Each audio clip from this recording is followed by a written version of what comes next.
welcome to Tuneful Tuesdays. And it's been a little while since we've had a music magazine, and so I thought that's what I would do for this particular video. So we have I think it's just one book review for this time around.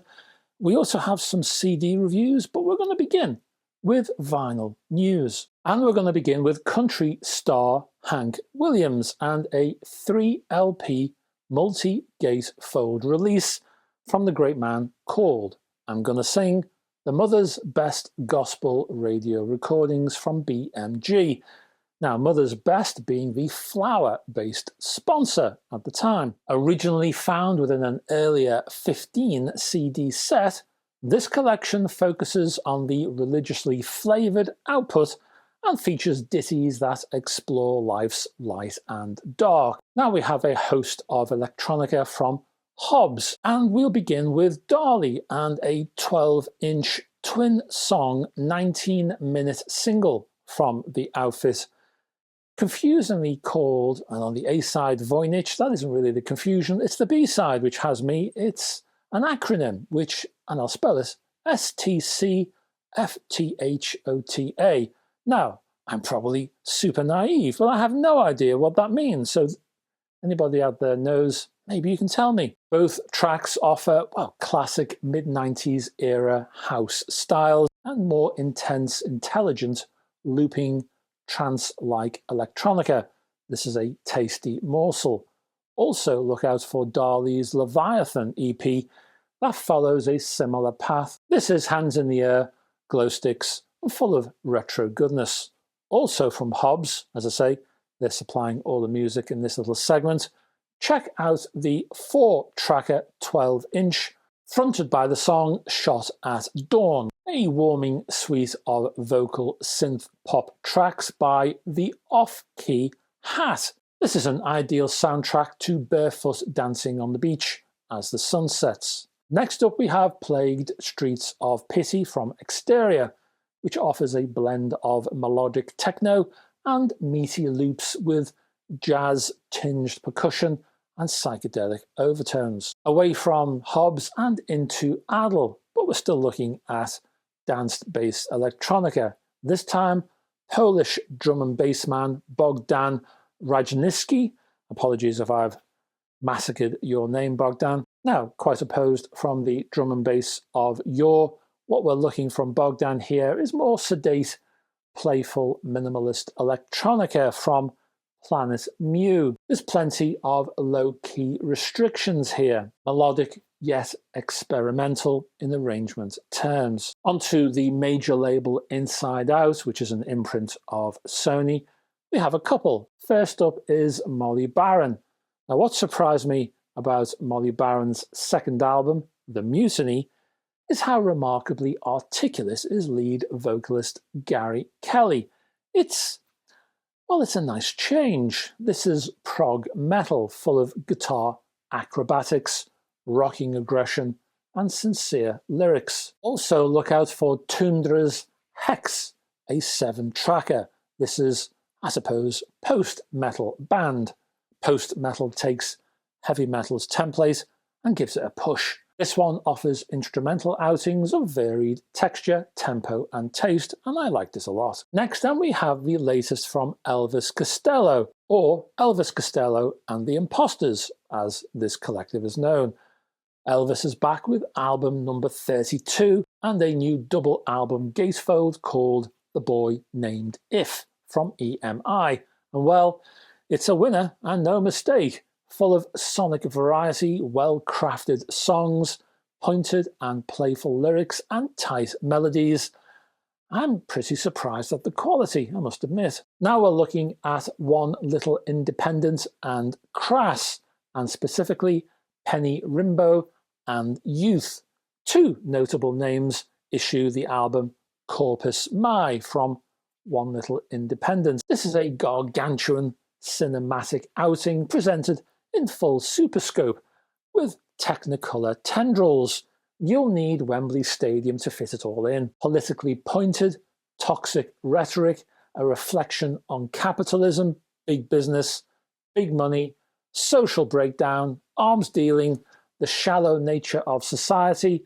This is a pulpit bashing rage against the machine, and then some. You want to sit down for this one. Then you can go to mix your Molotov cocktails on the rocks. Also from the label, check out Jane Gregory's 12-inch Do Not Go, and I will put a Bandcamp link, as I will put lots of links below if you want to check all of these releases out.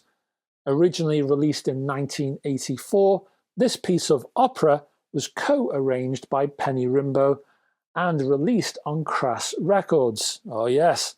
Finally, check out Honey Bane's excellent You Can Be You, another Crass entry. Originally released on 7-inch but now 12-inch, this classic anarcho-punk single is resplendent in all of its high energy, edgy, sharp as nails glory. And that's your lot in terms of vinyl news. Let's go for some CD reviews now, shall we?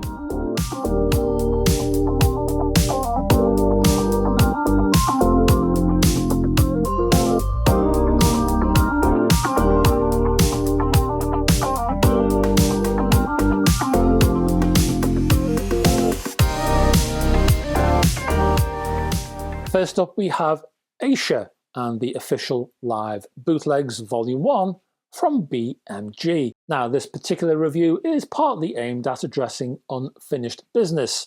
For Asia, well, I've already looked at the reunion albums 2007 to 2012 in a previous video, so this one, well, it's aimed fair and square between the eyes and ears of fans.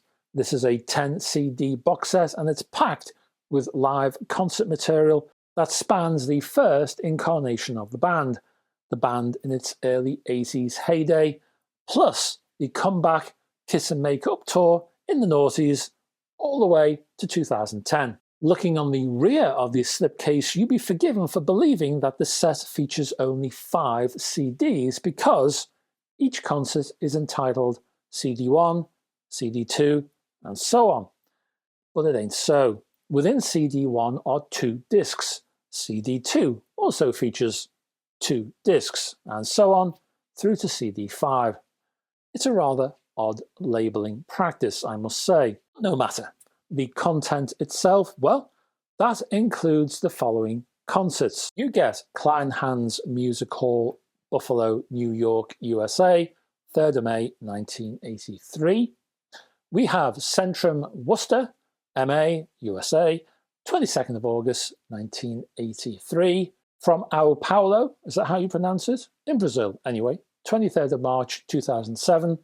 We have the International Forum from Tokyo in Japan, 12th of May 2008, and the HMV Forum in London, UK, 14th of December 2010. The earlier concerts tend to be of the hardcore, this is Asia and only Asia approach, while the later comeback concerts also feature older works from associated bands like Yes and King Crimson and ELP and the Buggles. All of the oldies from each band member, basically. So how do they sound? Well, both early and later shows sound pretty good. They lack some mid-range insight, yet provide a good overall balance nevertheless. The later shows add a touch of mid-range emphasis, but nothing too aggressive. What pleased me was a lack of any major upper mid-range edge, while the general sound balance was pretty good, with the band, as opposed to the audience, dominating the sound output. For our second and final review, we have, well, another live box set, this time live at the BBC from Stone the Crows via the Repertoire label. Now, this box set is another unfinished topic. I discussed the band's album reissues on CD back a little while in an earlier video. This one packs in a host of additional content over 4 CD discs. When they were at their peak, Stone the Crows as a band were pretty powerful and rather arresting. They pinned you to the chair and dared you to make a quick cuppa. Not a chance. This collection adds a further 4 hours of recordings to those album reissues, spanning the band's height during 1969 to 1972, and remastered to boot. The slipcase holds 2 dual cases of 2 CDs each. In there are also 2 separate booklets. The first booklet spans 15 pages and includes photographs plus a new interview with lead vocalist Maggie Bell.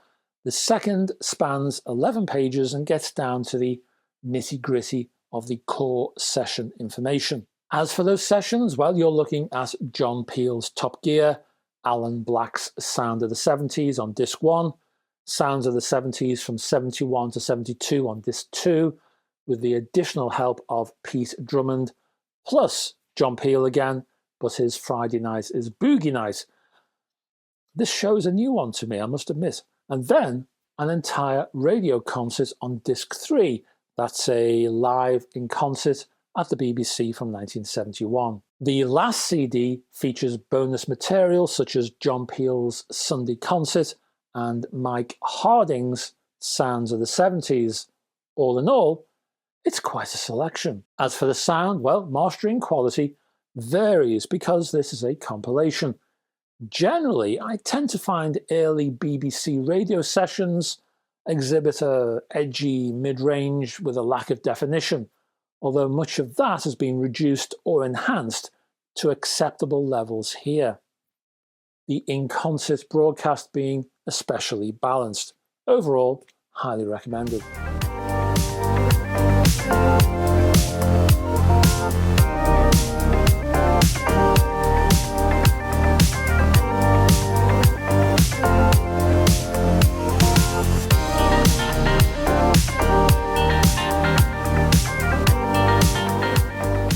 And finally, to finish off this music magazine for this particular week, we are looking at a book review, and the title is called Mudhoney, The Sound and the Fury from Seattle, authored by Keith Cameron, published by Omnibus.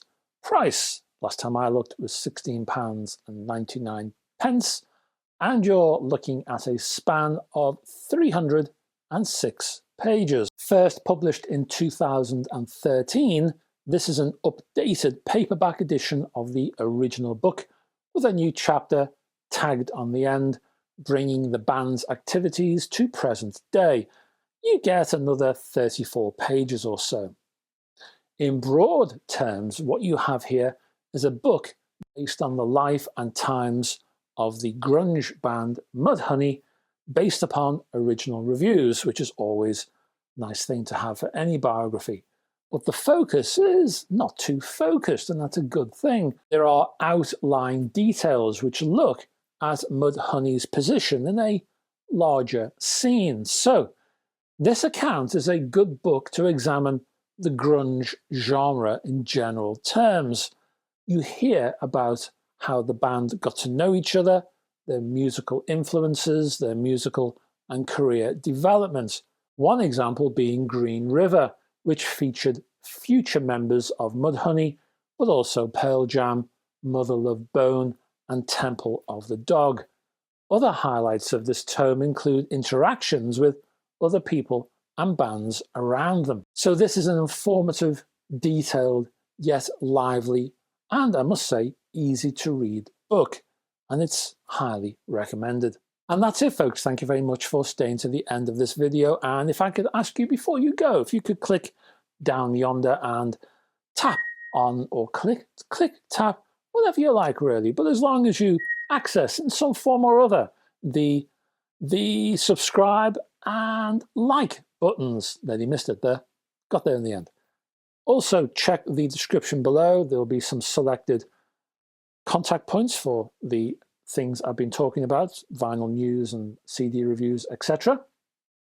Also, if you want to check down there for my Facebook group, you're welcome to join that. Have a look at my website, and there's all kinds of material on there that you won't find on this channel, and also my Patreon page, which, if you can help by supporting me via Patreon, will keep this channel going, because it's critical in continuing this channel. I'd be lost without it. Anyway, I'll be back at the weekend with something hi-fi related, no doubt, and I hope you can join me. I'd love to have your company. Until that time, folks, bye-bye for now.